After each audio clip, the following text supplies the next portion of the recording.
Hello friends, welcome to my channel. আজকে আমি দেখাবো সাবুর উপমা। এটা উপোসের দিনে এটা রান্না করে খাওয়া যেতে পারে। কড়াতে তেল দিয়ে দিলাম, এবার জিরে ফোড়ন দিয়ে দেবো, সর্ষে, আমি এখানে সাদা সর্ষে দিয়েছি, কালো সর্ষেও দেওয়া যাবে, মেথি গুঁড়ো, হিং,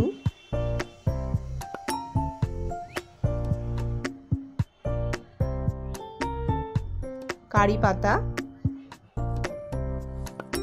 ছোট একটা কাঁচা লঙ্কা, ছোট ছোট করে কেটে রাখা আলুর টুকরোগুলো দিয়ে দিলাম। এবার ভালো করে নেড়ে নিয়ে আলুটা একটু ভাজা ভাজা করে নেব। এর মধ্যে দিয়ে দিচ্ছি সন্ধক লবণ, যতটা প্রয়োজন ততটাই দেব, স্বাদ অনুযায়ী। এটা যে কোনো উপোসের দিন বানিয়ে খাওয়া যেতে পারে, কারণ অনেকেই না সাবুর মিষ্টি যে সাবু দই দিয়ে, বাতাসা দিয়ে, ফলমূল দিয়ে মেখে যেটা খাওয়া হয়, সেটা সবসময় মিষ্টিটা সবাই খেতে পারে না। বিশেষ করে যাদের ডায়াবেটিক্স আছে তারা খেতে পারে না, তারা এই আলুটাও অ্যাভয়েড করতে পারে। আলুর বদলে অন্য যে কোনো সবজি দিয়ে এটা বানানো যায়। এবার কিশমিশ, কিছুটা আলমন্ডস দিয়ে দিচ্ছি। আলুটা সেদ্ধ হয়ে এসছে,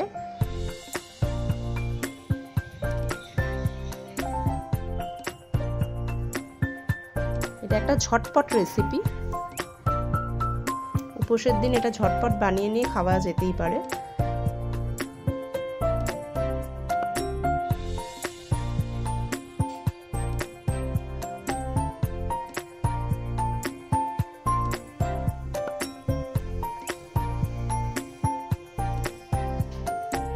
এটা বাচ্চাদের টিফিনেও বানিয়ে দেওয়া যেতে পারে।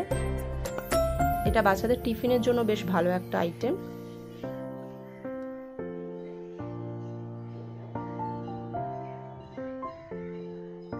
এটা একটু আলুটা সেদ্ধ হয়ে গেলে, আলুটা একটু ভালো করে ভাজা ভাজা করে নেবো। সেদ্ধ হয়ে গেলে এর মধ্যে আমি একটু সাবু ভিজিয়ে রেখেছি, সেই জল ঝরানো সাবুটা দিয়ে দেবো।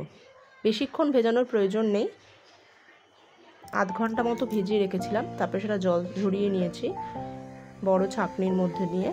তারপরে এটা হালকা হাতে একটু নেড়ে নেব।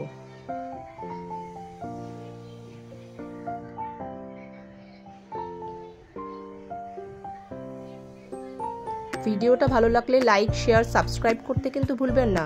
আমি এরকম আরও ছোট ছোট সুন্দর সুন্দর রেসিপি নিয়ে আপনাদের কাছে আসবো।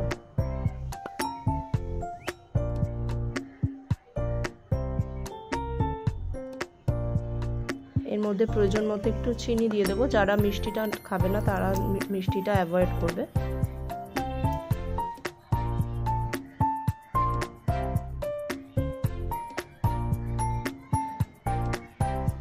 একটু চটপটা বেশ রেসিপিটা, বেশ খেতে কিন্তু খুব সুন্দর হয়, বেশ ভালো লাগে খেতে। একঘেয়েমি সাবু মাখার থেকে একটু আলাদা। আমরা সাধারণত এটা ওই শিবের যে কোনো ব্রততে মাঝে মধ্যে বানিয়ে খাই, কারণ শিবের ব্রততে তো চাল বা গমের জিনিস খাওয়া যায় না, তাই সাবুটা খাই। তো সাবুর এই রেসিপিটা আমি মাঝে মাঝে বানিয়ে খাই, তোমরাও ট্রাই করতে পারো। অল্প একটু লেবুর রস দিয়ে নিচ্ছি।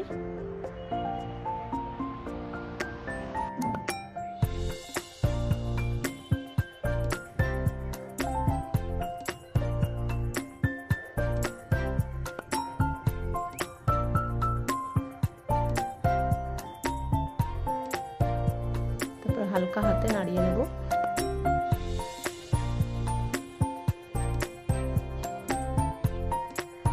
রেডি হয়ে গেল সাবুর উপমা, বা সাবুর পোলাও বলা যায়।